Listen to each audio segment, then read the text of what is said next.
Late night in Liverpool. For some women, it's time to go to work. Are you all right? But it's dangerous work. How are you doing? They face the risk of rape, abuse and violence. How confident would you be about reporting something to the police? I would report it, yeah. Okay. I've always done it. I'd be confident. I'd tell them everything that I know when things, do you know what I mean? At the end of the day, I wouldn't want it to happen again. I wouldn't have it to any of the girls. Louise spends the night patrolling the city, offering support to sex workers, handing out condoms and checking on their safety. Yeah, you just pull over on the left here. We have a girl here. Busy? One? How long you been here? Yeah, no, every day is here to business. It's safer here though. Every day, no here me.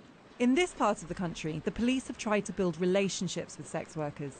Now new national guidance emphasises support instead of criminalisation. It's illegal to sell sex. So it's around sort of using a bit of common sense and, you know, a bit of discretion. And being mindful of the communities that they work in, even though they're part of those communities as well, you know. So being savvy around working around public areas and areas where the public usually is, just schools and things like that. It's past 1 a.m. in Liverpool and it's cold and it's wet, and yet we've seen almost a dozen women out here selling sex on the street. And it's clear from talking to them that they face real and serious dangers. But it's also clear that fear of the police isn't one of them.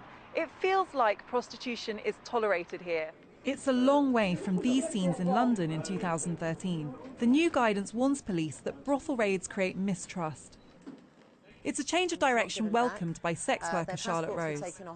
We're all vulnerable because of what the government has been doing to us, penalising us, criminalising what we're doing, you know, rather than allowing us the safety at work, which we should be entitled to, like any other human being.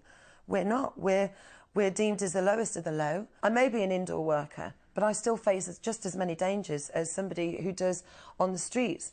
The problem is people on the streets are penalised more because of bad laws. Do you want an alarm?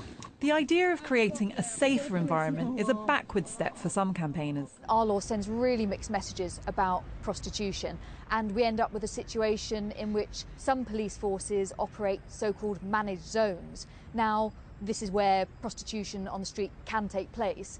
Now, the job of the police is not to manage sexual exploitation, it's to end it. The legality of prostitution may be a deeply polarising issue, but wherever you stand, the continuing demand is undeniable.